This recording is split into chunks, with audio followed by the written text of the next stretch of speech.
Shopify grows with your business no matter how far or big you grow. From the launch your online shop stage to the first real life store stage, all the way to the did we just hit 1 million orders stage? Shopify is there to help you grow. Whether you're selling your fans' next favorite shirt or an exclusive piece of podcast merch, Shopify helps you sell everywhere. From their all-in-one e-commerce platform to their in-person POS system, wherever and whatever you're selling, Shopify's got you covered. Sign up for a $1 per month trial period at shopify.com/income, all lowercase. Go to shopify.com/income to grow your business no matter what stage you're in.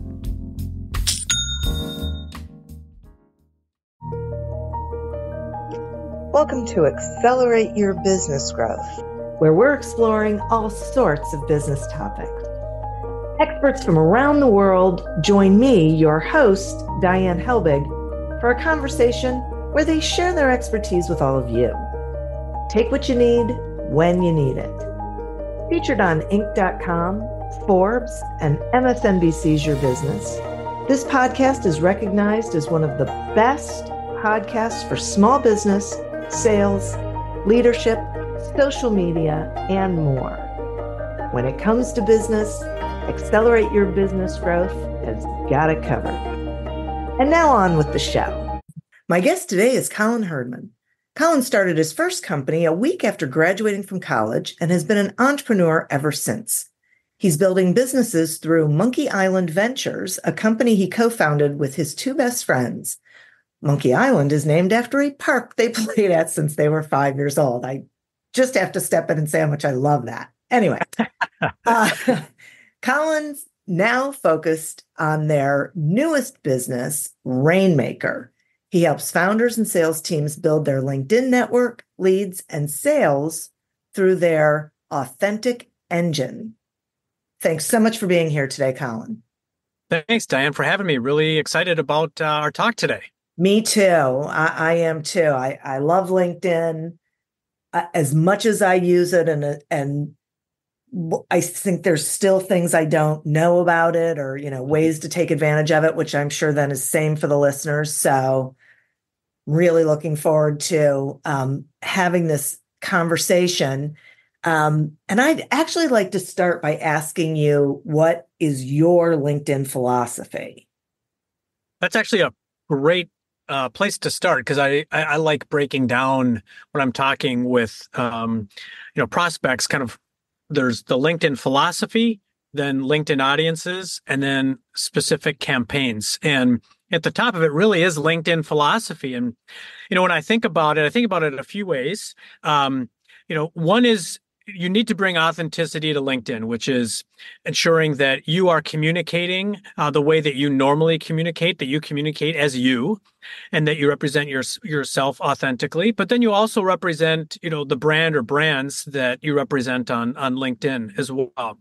If you're bringing that authenticity mindset to it, then I think the other part is just really thinking about, also an educational mindset. And that to me is vitally important, that, users on LinkedIn don't want to be sold. And we've seen plenty of, spam and people coming at you way too quickly, trying to sell you something. So people don't want to be sold on LinkedIn. But ultimately, I think the vast majority of people on LinkedIn are willing to be educated, and they want to learn. They want to get better at their own craft. They want to fix the pain points that exist in their life. And I think that's where it gets really incumbent on founders, on C-level execs, on marketing and salespeople, that you are charged with understanding your prospect and client's pain points. You have to ensure that you're coming in with an educational mindset. You need to understand what it is that your audience and your prospects want to learn from you. And that, I think, is what we are charged with more than anything else. Because at the end of the day, LinkedIn is a social network. It's all human beings. It's relationship based. But at the same time, it's a business network, and that's the wonderful thing about LinkedIn is that people are there to learn. They're there to build relationships, but they're also there to look for jobs, to hire people, and to sell and be sold to in the right context. And that's why I think it's so important to come in with an authenticity and an educational mindset. And really, that then filters down to the area of audience and then the area of campaigns. Got it. Okay. I totally agree with you. I'm in complete agreement. Plus, I think it's easier to be you than to try and be someone that you're not, and then that's pretty hard to sustain. So, all right. So now let's go to audience. Yep. And talk some about that, Yeah. Right. Yep. Right. Yep. So, yeah. Right. So the way that I think about, LinkedIn for me as a founder and as a business owner, I want my activities on LinkedIn, generally speaking, to help me generate a more valuable first connection network and to help me generate leads and sales.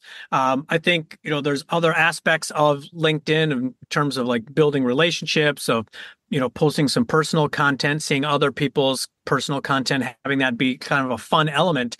But at the end of the day, most of what I want to accomplish on LinkedIn is business driven. And so when I think about audience, I think about really kind of the crafting of building, an ever growing audience of people that I want to be connected to. And, I am a lot of times using Sales Navigator to accomplish that task. Certainly you can use regular LinkedIn search, but I find it to be very helpful to use Sales Navigator. And overall, I've had really great results just building audiences out of Sales Navigator. Now, one of the things that I've been focusing on the last couple of months is around audience intent. So how do I, as a founder or a salesperson, identify people that are further down the purchase path, where they're giving some type of signals on LinkedIn that would help me build audiences of people that are closer to making a buying decision? And there's a couple of ways that I'll share with your audience today. So one is around LinkedIn events. So if one of your direct competitors, or if there's like an industry association organization, and they have created a LinkedIn event, and that LinkedIn event topic is either something your company directly solves for or something that your company tangentially solves for, if you go to that event and you click the attend button, you now can see everyone else that's also attending that event. And what you could do is you could build an audience out of that event of your prospects. So you could say, here's an event that's being put on by one of my competitors. I'm going to go click attend. I can now see everyone else that's in this audience, and I can actually pull out the people that are of high value to me. Maybe they are founders, or maybe they are marketers, and they are in companies of a certain size in a certain industry. You can still use all the other LinkedIn filters to build out an audience. But what you've done now is you've identified an audience that is publicly raising their hand on LinkedIn and saying, this is who I am, and I'm interested in this topic. So that's one kind of a shortcut. Another would be using a person as a proxy. And so I'll use a specific example.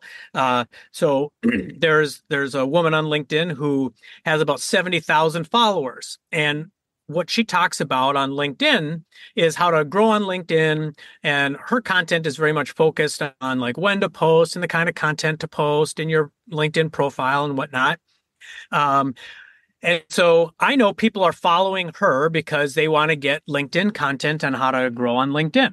And so I reached out for a first connection, and she connected back to me. And so what I did with Sales Navigator is I went in and I said, okay, select her as my first connection.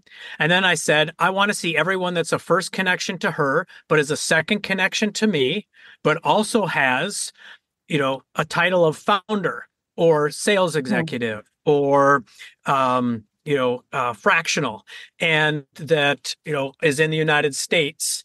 And so I'm able, because I know that they're interested in growing on LinkedIn. So they would be interested in Rainmaker and my product. So I'm kind of shortcutting my ability to be able to create audiences by focusing in on using a person that's a thought leader in a specific space as a proxy. So those are a couple of examples of how you could really hone in on audience beyond just using Sales Navigator or LinkedIn search.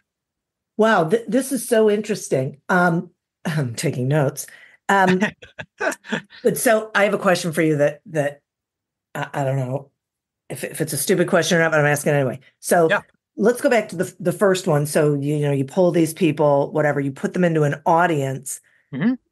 and then you're doing ads toward them, No. or what are you Nope. doing then with them?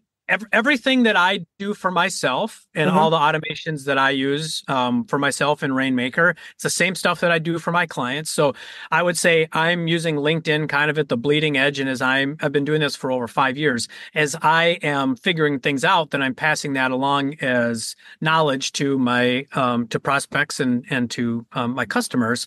Uh, I don't do anything but use really first connections as a starting point, really, for me to communicate with my discrete audiences. So I never use InMail Okay. and I never use LinkedIn ads. Now, Okay. LinkedIn ads, if you have, more of a sophisticated kind of consultant or agency, or if you're very adept at using LinkedIn ads and you have a significant, decent sized budget, Yeah. you can be successful on LinkedIn using ads. But I never use ads, and I Okay. haven't used ads for myself in a long, long time. So, Great. but so yes, so I'm using just I'm building out first connections is the main way that I'm leveraging LinkedIn, and I'd be happy to kind of talk about some specific Sure. Yeah, campaign I types love it. that would be of Yeah. value. Okay, so we've talked about the philosophy, we've talked about audiences and building out audiences. So then there's campaign types. And just so everyone knows, at rainmakergrows.com, there is a page called campaigns, and you can learn about all the different kinds of campaigns on LinkedIn. And one thing that I'll say is everything that I'm talking to you about today, people can go do manually. You can go do everything that I'm talking about today all by yourself. You don't need me. You don't need Rainmaker. The only reason why people use Rainmaker is because they want to talk to me and get strategies, and then they want to use Rainmaker's automation. But essentially, Rainmaker is just applying automation on the manual tasks and best practices that you should be doing anyway. Okay. So that's the main value of Rainmaker. So you can certainly go to rainmakergirls.com to learn more. But the campaign types. So typically what I'm doing is the base campaign that I'm running for myself and everyone is where we're reaching out to 25 new prospects a day to try and build out more first connections. So 25 people a day, 125 people a week, Monday through Friday during normal working hours. So 500 people a month. Across me and all my clients, we're getting a connection rate of between 15 to 50%, depending on, who you are and the audience that you're trying to reach out to. And then, so that is kind of like a base growth campaign. And I'm using Sales Navigator generally to build out these different audiences for myself and clients. And then one kind of housekeeping item for hygiene is that after if someone doesn't reciprocate the connection request within 30 days, we'll automatically rescind that invite. And then you have to wait at least 3 weeks until you could invite that person again. But what we're doing is we're kind of building these audiences, and then anyone that doesn't reciprocate the invite, we pull that back, we rescind that. And then we kind of have these pools of audiences we could go and reach out to at a later date. So it's good that you don't have a whole bunch of old invites. So anybody listening to this, you can go into your LinkedIn account, you can go and look at all the invites that you've sent, and you can go manually click withdraw on all the old invites that might be hanging out there. So then another typical campaign that will bolt on to the first connections is a messaging campaign where, after someone connects, like a day later, send a message. I would implore everyone to don't try to add value, don't try to educate, don't try to sell in that first message. Just say, thanks so much for the connection. I'll use one of my clients as an example. He owns a law firm and he's breaking into the blockchain industry, wants to connect with more blockchain founders. And when a blockchain founder connects back with him, he just has a message, that just pretty much says, "Hi, Diane. Thanks so much for connecting with me on LinkedIn. I'm really passionate about the blockchain industry. I know you are too. I look forward to seeing your content." Something to that effect, right? Yeah. That's it.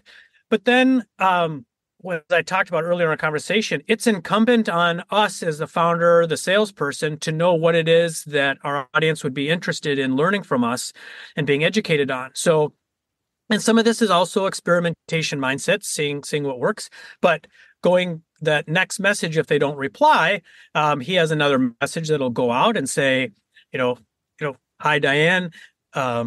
I find myself more and more writing about the intersection of law and blockchain, and I'm wondering if there's any topics you'd have interest in writing about." Okay, so he's addressing a pain point in that the law and blockchain is a very fuzzy space right now in the U.S., and it's an area of concern for a lot of these blockchain founders. So he's getting a wonderful response from them about asking him to write about certain topics. Okay, so he's bringing value. He's showing his areas of expertise. He's not selling. He's not being pushy. So he's building real relationships with people. So that's the kind of messaging that people should be thinking about: is how do I further a relationship with someone where I can benefit them. So those are very foundational campaigns. One campaign type that's working phenomenally for me that I think you and your audience should really think about are LinkedIn live streams. And the benefit of doing a LinkedIn live stream is that you're able to test audiences and topics really easily.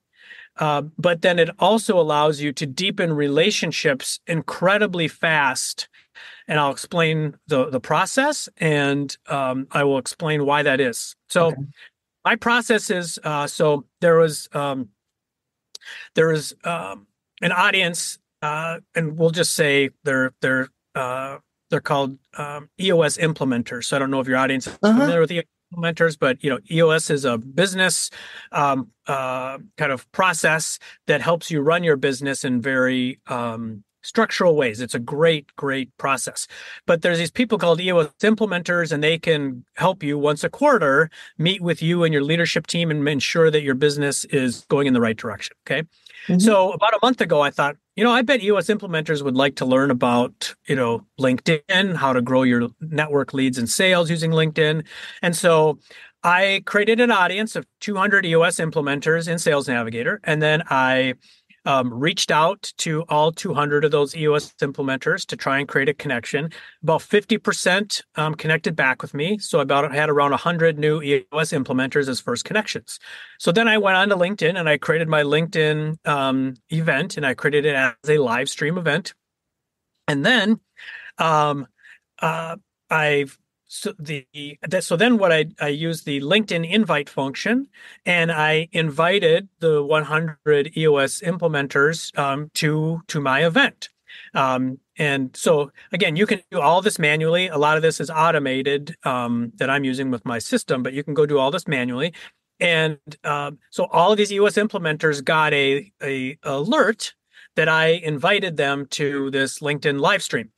And so I had 22 of those EOS implementers, so almost 25% of my new first connections, click to the event and click the attend button.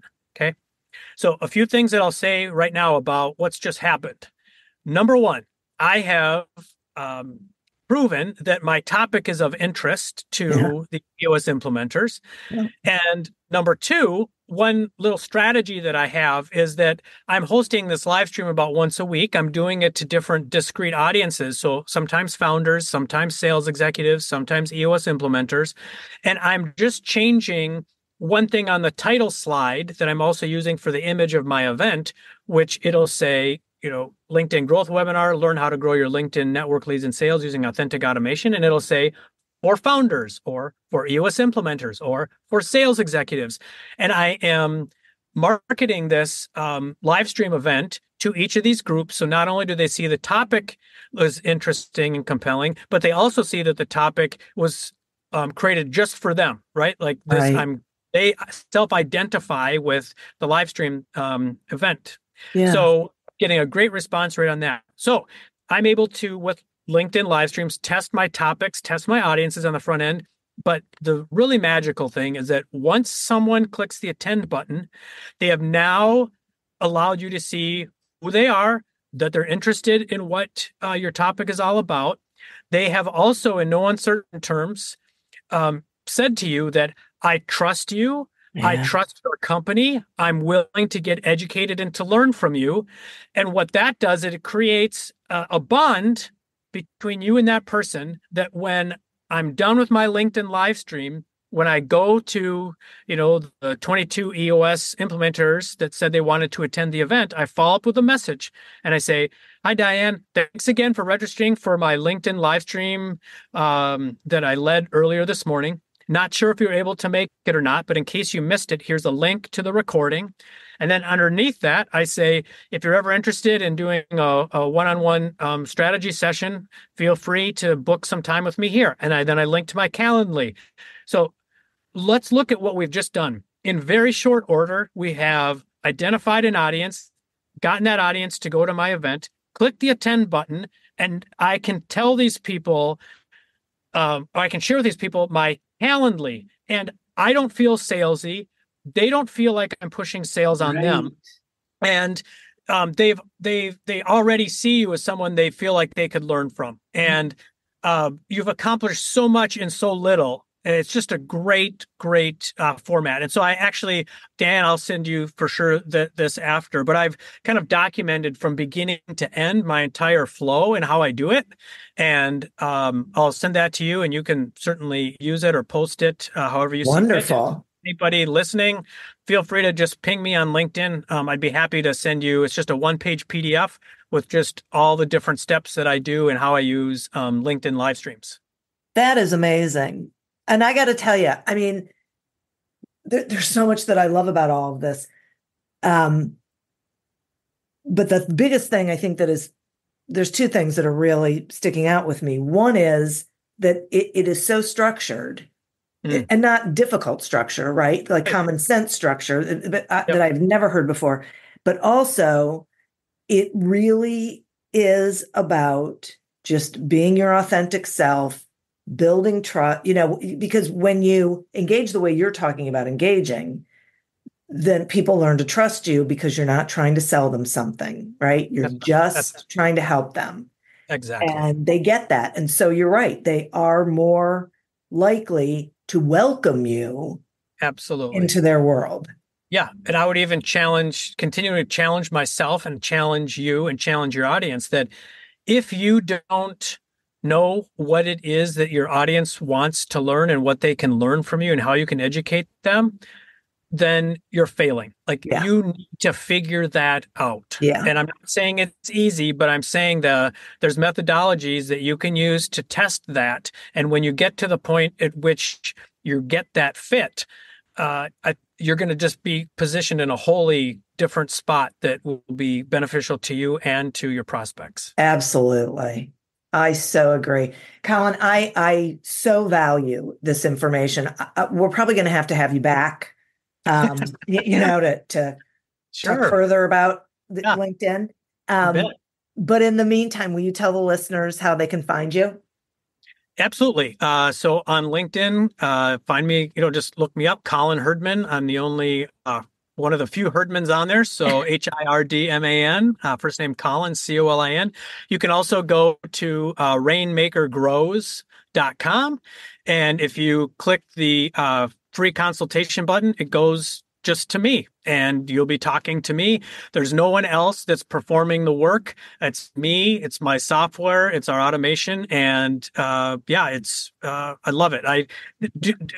Engaging with you like we are today is the highlight of my day. I love talking with other founders and salespeople, marketing people, and I'm happy to give of my time freely for anybody that's looking for help. It's so great. You can tell. And I love how you explained it and giving the examples, just, everything clicks. So love it. Yeah. Thank you so much. And listeners, thank you. You are who we're doing this for. Thank you for tuning in to this episode of Accelerate Your Business Growth, a production of Evergreen Podcasts. Discover more episodes of this podcast and explore others at evergreenpodcast.com. As always, continue to prosper and be curious. And if you're looking to get your sales strategy headed in the right direction, pick up a copy of Succeed Without Selling on Amazon or wherever books are sold. Until we meet again on another episode of Accelerate Your Business Growth, goodbye and good day. Do you love news about LinkedIn, Indeed, Google, and just about every other recruitment tech company out there? Hell yeah. I'm Chad. I'm Cheese. We're the Chad and Cheese Podcast. All the latest recruiting news and insights are on our show. Dripping in snark and attitude. Subscribe today wherever you listen to your podcasts. We out.